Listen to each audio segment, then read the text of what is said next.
Workspace provides a collaborative way that all these people can get to relate. Then Google Workspace is a charged product, but then for educational institutions, Google Workspace has provided a certain package which they call Google Workspace for Education Fundamentals.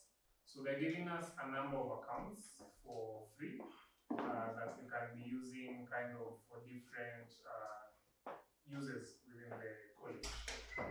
Now, some of these uses that Google Workspace for Education, basically Google Workspace is Gmail and everything related to Google now on a paid account, or rather on an updated account. I'm sure most of us are using Gmail accounts, if I'm not right.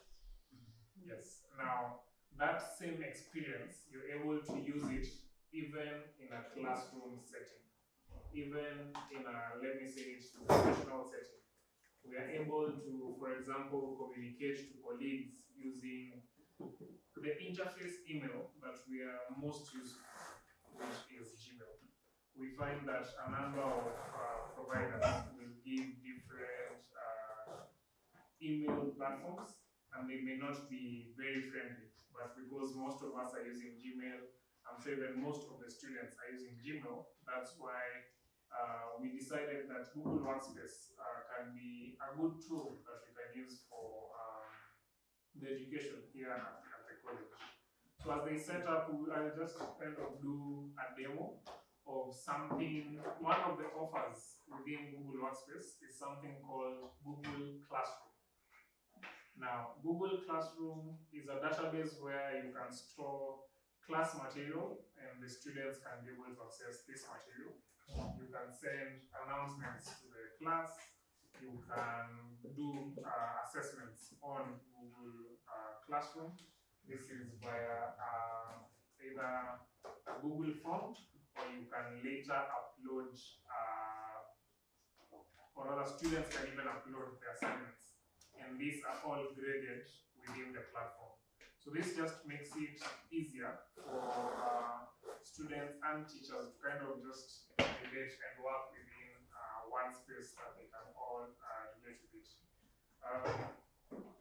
For less talk, I'll just sit and just do a demo so that we can be able to just follow along one of the steps in Google Classroom.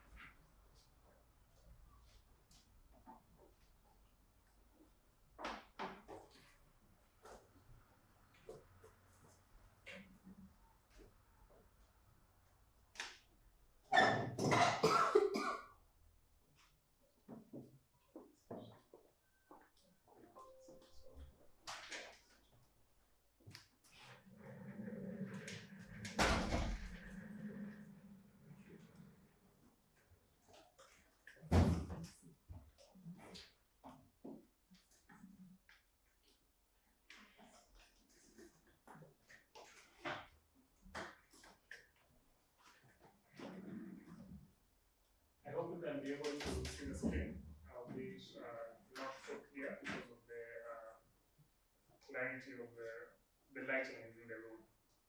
Now, Google Workspace, just like I mentioned, it's within the normal Google platform that we have. So a number of us have our accounts already created, and also for the students that are already in, we've also created those accounts for them. Now, these students can be able to access Google Workspace, and they're able to use the same features that are used by the faculty, but then we can definitely limit whatever access they have. Say, for example, if it's in data use of the Google Drive or something of the sort, we can do the same.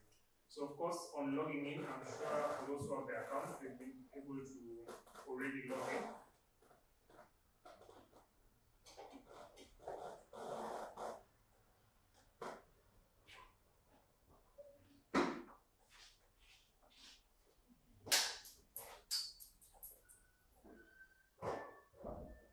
So for the accounts, because we are getting kind of the same accounts for students and faculty, what we've done is we've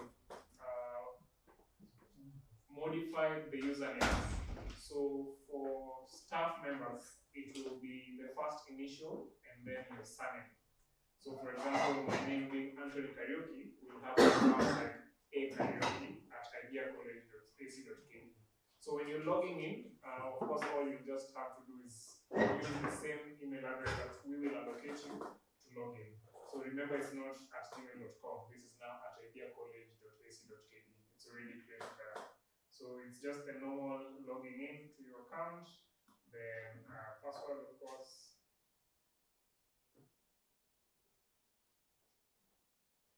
And now this will give you access to the Gmail space, the normal Gmail space that we are all used to. So of course, the inbox here, the mails will be here.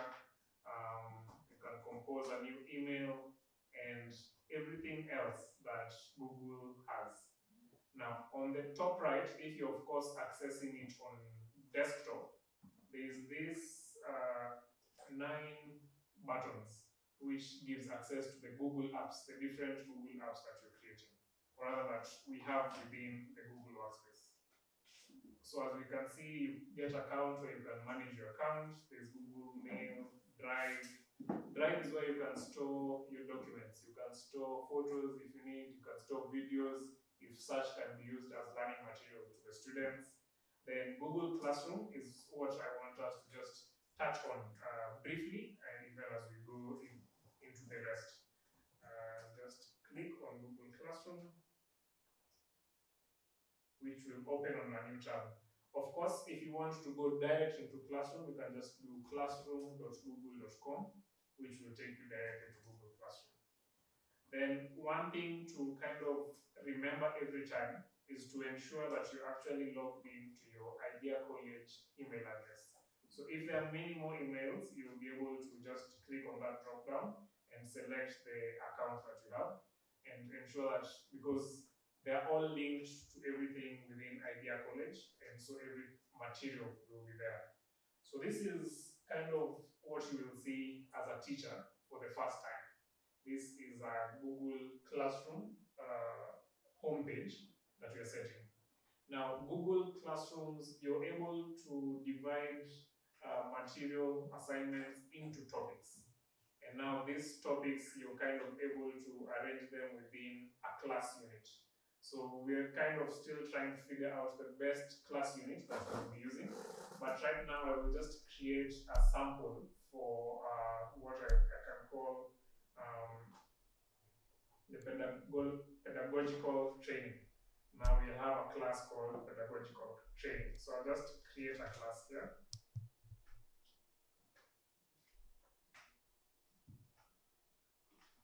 Of course, the class name is mostly what is required. But this part, I think we will liaise with Brian and see how best we'll be creating, because now the creating of a class is kind of at the start of a semester mostly. And now once you create it at the start of the semester, it will now just be people to join into it. So just a sample that we have here.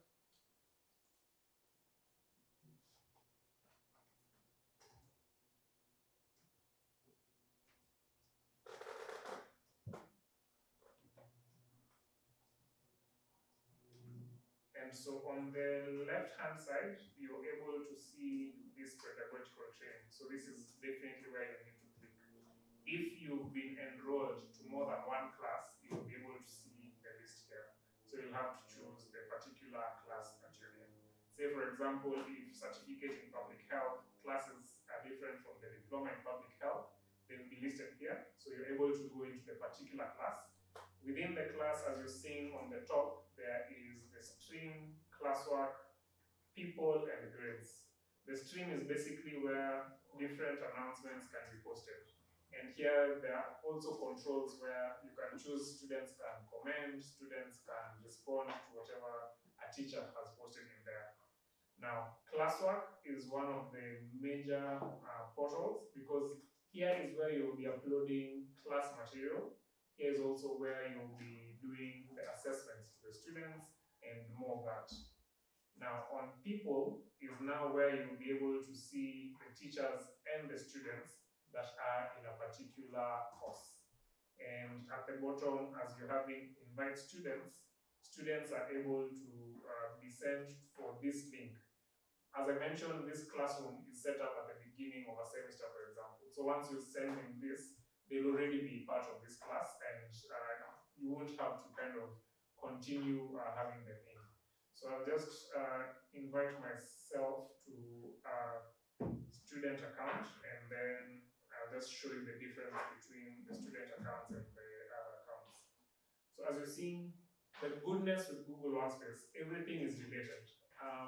As staff, you'll also be able to see student email addresses if you're typing. Say, for example, I already know, or rather I've forgotten a student's last name, or I don't have their email address offhand.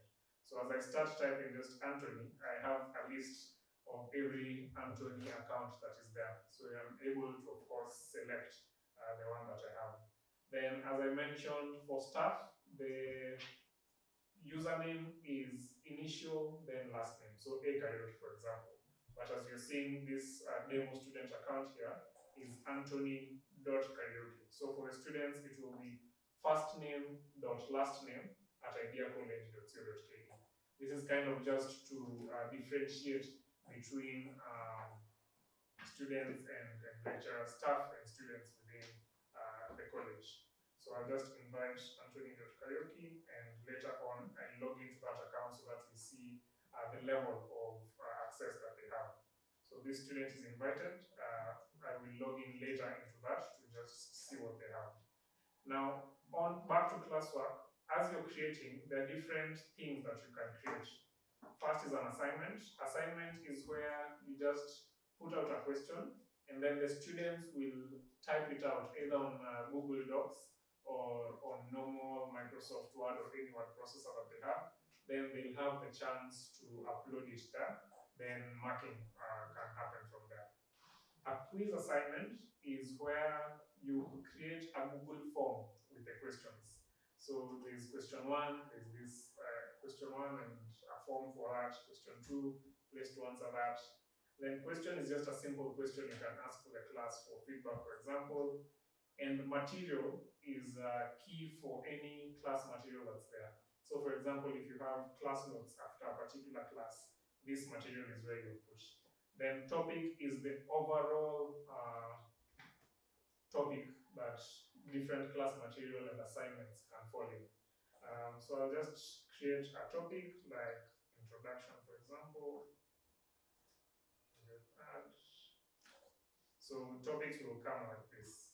Now I will create a sample material and call this class material.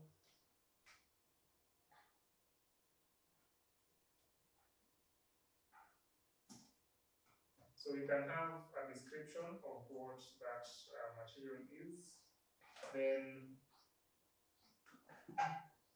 at the bottom, as you're seeing, there's different things that you can have. If you have a video on YouTube, for example, you can click the YouTube link and have that material as part of that class. If there's a folder you already have on Google Drive with, for example, the presentations, etc., you can click that, or you can even upload from your computer, or even drag and drop into this. Now, on assigning, you're able, by default, it will be to all students in the class. That's why it says all students. So that's why it's key that at the beginning of the course, we have to invite the students. But as I mentioned, we will work with Brian to see how best it will be to kind of, as students are being enrolled into the college, they're enrolled directly into classroom to whatever classes that they would require. Then there are two options to post. You can either post directly, or you can also save this draft and come back to it later. And this is also critical for when you need to schedule it, because sometimes maybe you want this schedule to go on a Monday.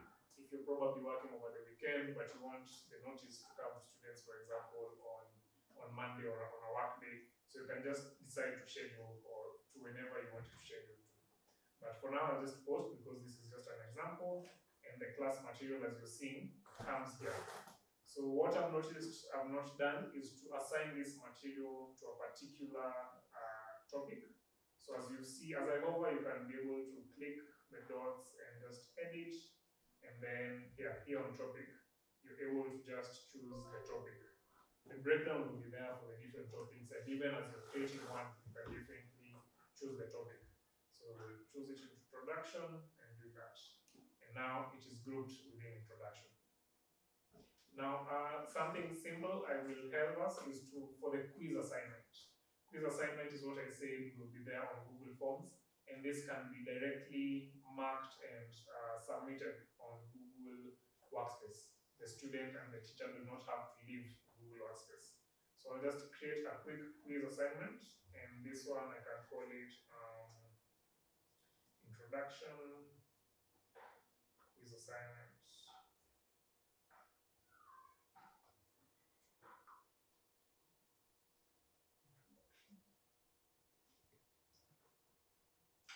I can decide to put instructions there. Then here, as you see, there's a blank quiz Google form that has been created. So I'll just click the form, which will take me now to this place where I can fill the form in much detail. So of course, I can rename that from blank quiz to introduction. Then I can choose now to populate this with different questions. If, for example, let me just put name, for example, and email address. So as you're creating different questions, let me show us here slightly email address. Now, here's a question, for example, what is the best way to show respect to a student, for example?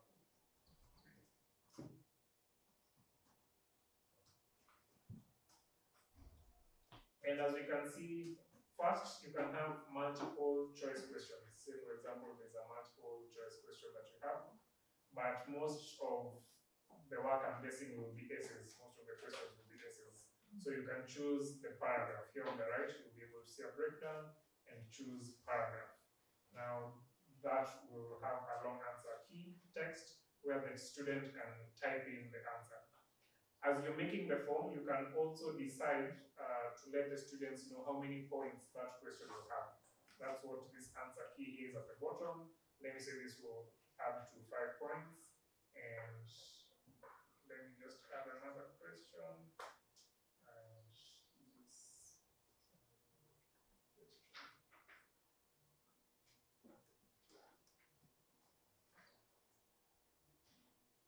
And so let me have this one with 2 options, option 1 and option 2, and the answer key will be also 6 points. Now, as you're seeing on the top, it might not be very clear, but here it will have your addition of how many points the entire course will have. And as you've noticed, the first was just name and email address, which we don't need because every student will be on this under Google Workspace for Education. So we're not having external students giving this test. So those are not optional. But as you're seeing for email address, I have no points for this question. But then once I get into this one, I was able to assign points to it. So there are more settings we can definitely change into this. But questions?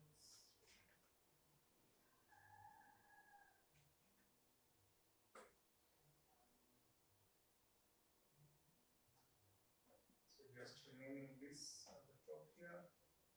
And then once I'm done, the goodness with Google, it saves as you go. So I don't really need to action anything here. What I'll need to do is close this tab to go back to Google Classroom. Remember, we were here on Classroom, then we clicked on Forms. So now go back to Classroom. Here I can choose the due date on when I want the assignment to be done by. And so, say for example, today is Friday, yeah. Monday, I can choose by 11:59 p.m., so the end of Monday, and I can choose how many points this will lead to. And then, of course, we can dig deeper into the rubric and all. So there's a plagiarism checker within Google Classroom, but it's not yet set up 100%. I'm still working with Google to see how best they will set this up. There's also an option of embedding Turnitin into this as the plagiarism checker. So still doing some research on which will be the best for this. Then as just like for the class material, you can choose to schedule this or even just to assign. So I'll just assign so that we just have a quick brief on it. I'll just add an account to sign into the student account so that we can see. But if there's any questions, we can be asking as we go along.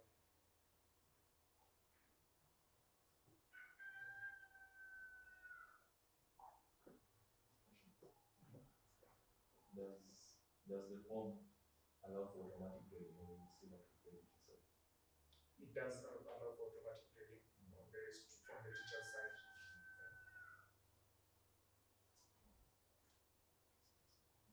Maybe you should show that. Yeah.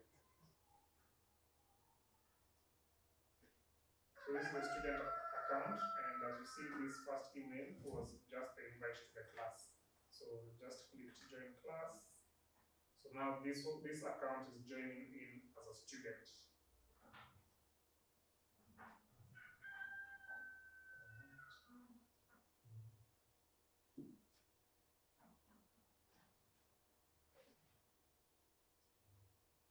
Now, as we're seeing here, this student place does not have the place for creating a quiz, creating an assignment, or creating material. Because now this is a student's portal. They're able to just to see the class material that was given, and they're able to view the material with any attachments. Then they're also able to see the quiz assignment and the due date to that assignment, which they're able to just click there and open the form. And I'll just do that quickly. Then as you're seeing, it auto-saves the work even as you're going along. And so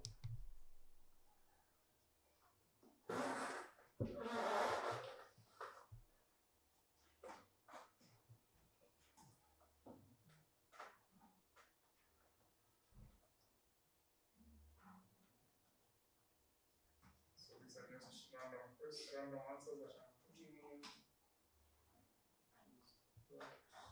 As you see, the student is able to see the points to whatever question they're having, and then at the end of each submit.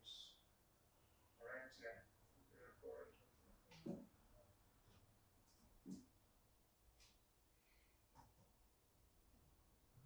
Then once you submit, the assignment is done.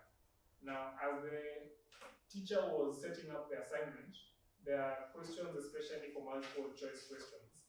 The student or the teacher can decide or rather can choose which is the correct answer in such multiple choice questions. And if that is done, the student will be able to get the score immediately they submit the assignment. That's why this view score item is there. So, like, it's giving that this is wrong and this is wrong. Of course, I did not set it up to that much detail, but it's something that can be done. So immediately, there's the option to get it immediately. But as you're setting the form, there's also the option of letting the student know of the correct answers once the marking has been done, which I think is the ideal way to go. So when I'm back here, and it automatically indicates that the assignment has been turned in because I've done the assignment. Now, when I go back to the teacher's account, because remember this is the student's account, back in the teacher's account, the teacher can be able to go into the assignment and see that there is one turned in already out of. So basically, if there are people that were assigned did not do it, it will be here assigned. So just click on turned in, get to see the student's work. So of course, click onto it and see the responses here. So you can see the responses per student.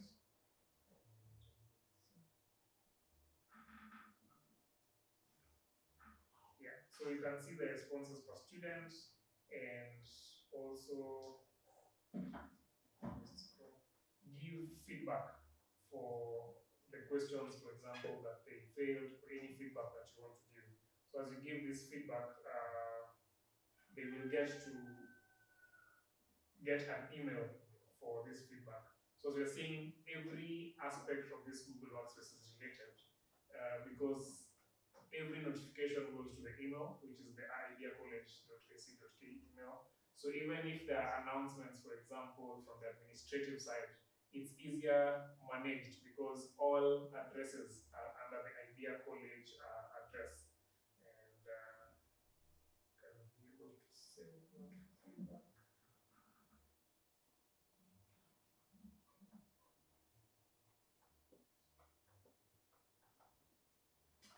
I have a question. Yes.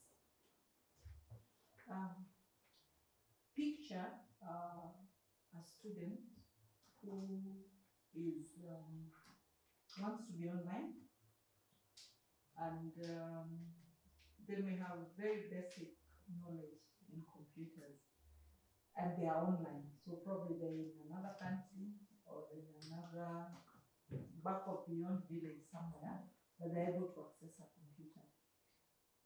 Are we able to remotely guide them? For example, say, okay, now click that window so that they're able to set their account, like one-on-one. So I'm asking for a friend, I'm asking for the students or a neighbor. Do you think that is possible? Yes, I think that's very possible.